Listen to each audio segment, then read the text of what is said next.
ભાવનગર શહેરમાં એલસીબી પોલીસનો સપાટો। ભાવનગર શહેરમાં એલસીબી પોલીસ પેટ્રોલિંગમાં હતી તે દરમિયાન બાતમી મળતા પોલીસ દ્વારા કાર રોકી તપાસ કરતા કારમાં ચોરખાનું બનાવી છુપાવેલ ઇંગ્લિશ દારૂનો જથ્થો મળી આવ્યો।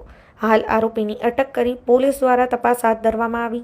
ક્યાંથી લવાયો હતો, કોને આપવાનો હતો તે તપાસ કરવામાં આવશે। વધુ વિગતની રાહ જોવાઈ રહી છે।